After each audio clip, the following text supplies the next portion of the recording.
Hi everyone. आज ये हमारी इंट्रोडक्शन टू ट्रिग्नोमेट्री की फर्स्ट वीडियो है और आज हम इसमें पढ़ने वाले हैं ट्रिग्नोमेट्रिक रेशोज़। तो इस वीडियो को अगर आप अच्छे से अंडरस्टैंड कर लेंगे तो आप एनसीईआरटी की एक्सरसाइज 8.1 ईज़िली सॉल्व कर पाएंगे। तो प्लान ऐसा रहेगा कि इस वीडियो में हम कॉन्सेप्ट समझेंगे, नेक्स्ट वीडियो में हम सॉल्व एग्जाम्पल्स करेंगे एंड फिर उसके नेक्स्ट वीडियोज़ में हम एक्सरसाइज 8.1 के क्वेश्चंस को भी सॉल्व करेंगे। ठीक है, चलो शुरू करते हैं। एक तो हमें ये समझना होगा इसके अंदर हम जब भी ट्रायंगल की बात कर रहे हैं वो एक राइट एंगल ट्रायंगल ही है हमेशा। जैसे कि मैंने यहाँ पर एक ट्रायंगल ड्रॉ किया तो इसमें एक एंगल 90 डिग्री है, तो ये कैसा ट्रायंगल बना? एक राइट एंगल्ड ट्रायंगल। ठीक है, हम हमेशा राइट एंगल ट्रायंगल की बात कर रहे हैं। तो इसका मतलब क्या हुआ? ये जो लॉन्गेस्ट साइड है, मैं पहले ट्रायंगल का नाम रख देती हूँ ABC। अब ये जो AC है 90 डिग्री के ऑपोजिट जो साइड होती है ये हमेशा ही हाइपोटेन्यूज होती है। ठीक है, इट इज़ ऑलवेज हाइपोटेन्यूज। ये तो आपको पहले से ही मालूम है। अब जो दो साइड्स बच गई उनको हम बोलते हैं लेग्स। जैसे कि AB ये एक लेग है और ये भी एक लेग है। ठीक है, ये दो लेग्स हैं इस ट्रायंगल की।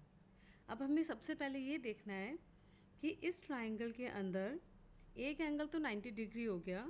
क्या आप मुझे बता सकते हो ये एंगल A और एंगल C ये किस टाइप के एंगल्स हैं? एक्यूट होंगे, ऑब्ट्यूज होंगे, या एक्यूट भी हो सकते हैं और ऑब्ट्यूज भी हो सकते हैं। आप मुझे सोच के बताओ कि किस टाइप के एंगल्स होंगे। बिल्कुल सही, ये हमेशा एक्यूट एंगल्स होंगे। ये हमेशा एक्यूट एंगल्स होंगे। तो आपको ऐसा क्वेश्चन में कभी कभी मेंशन दिखेगा एक्यूट एंगल, तो समझ जाना कि इनमें से कोई एक एंगल की बात हो रही है।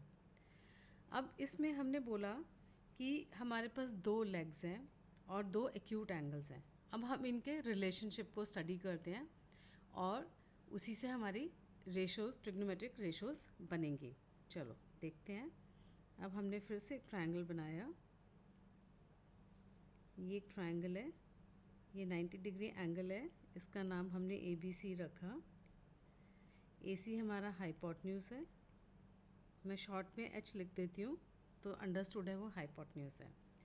अब ये जो दो एक्यूट एंगल्स हैं, एंगल A और angle C, question to question ये बात बदलती रहेगी कि हम कौन से एंगल में इंटरेस्टेड हैं। क्वेश्चन में मैंशनड होगा, एंगल A मैंशनड होगा तो आप एंगल A के हिसाब से सारी बात सोचोगे, C मैंशनड होगा तो C के हिसाब से सोचोगे। ऐसा भी होगा कि कुछ क्वेश्चंस में एंगल A लिखने की जगह उसका एक और नाम रख देंगे। सपोज़ हम यहाँ पे रख देते हैं थीटा, इसको हम बोलते हैं थीटा, एंगल थीटा।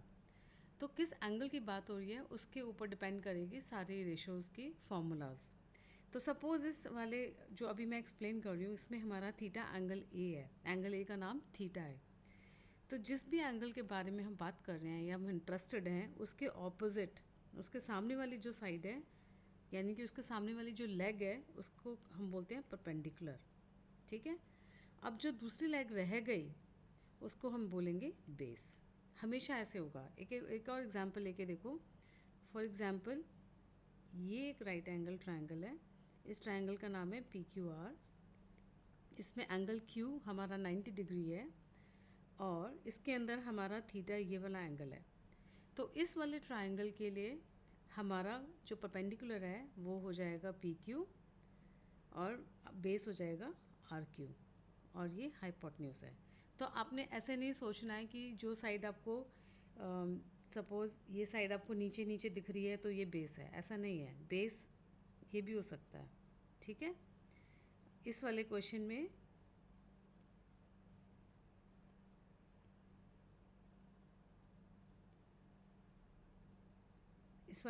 में बेस ये है। ठीक है, तो ऐसे हमारा बेस, परपेंडिकुलर और हाइपोटेन्यूज डिफाइन होते हैं। ओके, अब हम आगे बढ़ते हैं। ठीक है, अब हम आते हैं ट्रिग्नोमेट्रिक रेशोस।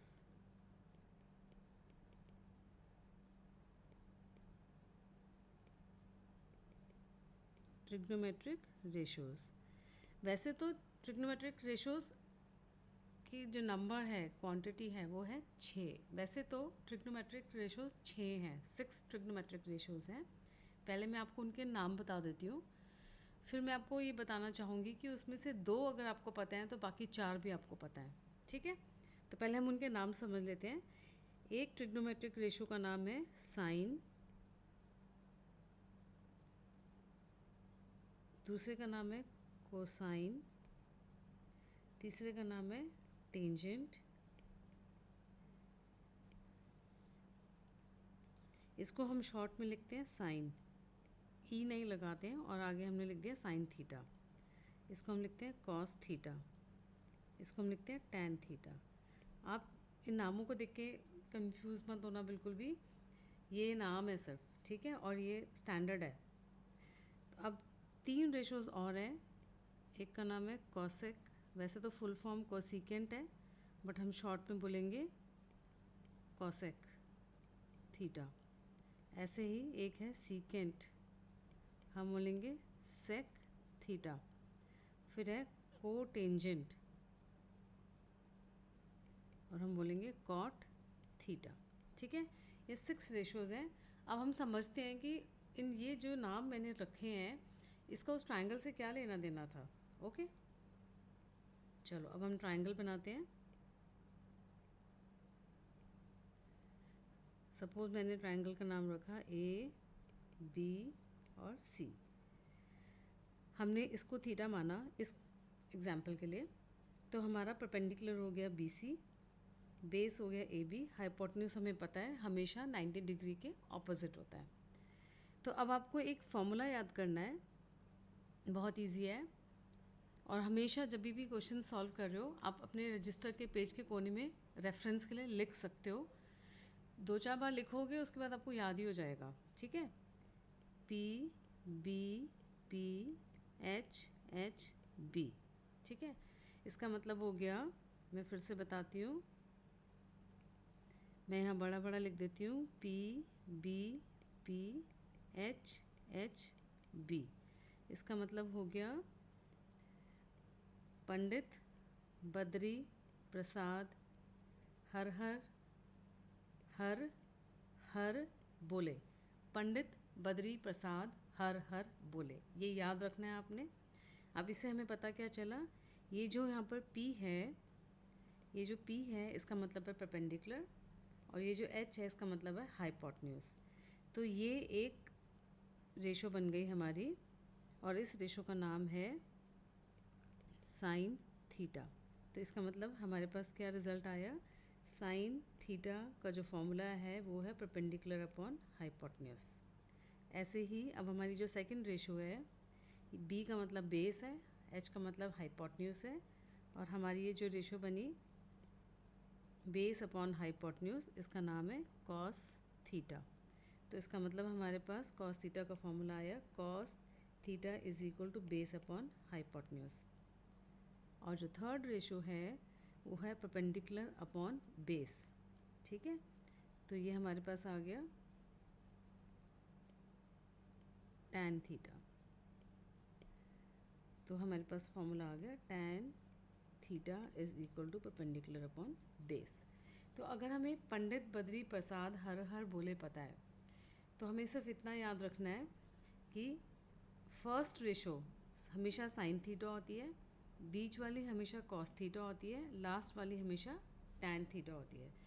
तो साइन, कॉस और टैन इसी ऑर्डर में आपको याद रखना है। तो आपको तीनों के फॉर्मूलाज पता चल गए।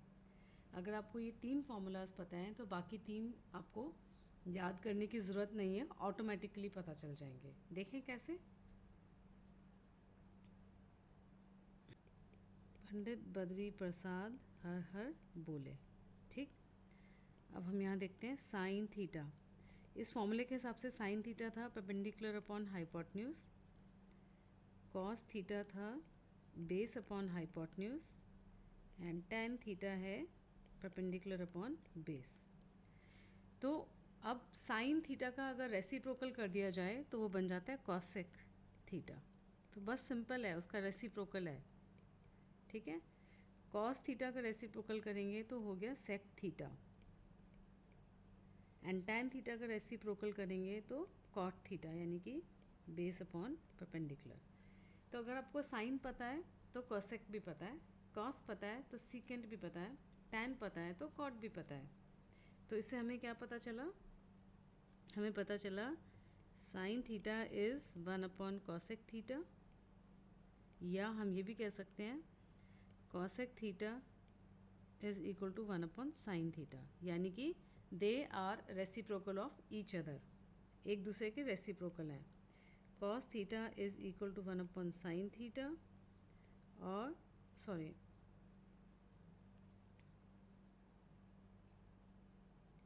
Cos theta is equal to 1 upon sec theta, और sec theta is equal to 1 upon cos theta, या cot theta is equal to 1 upon tan theta,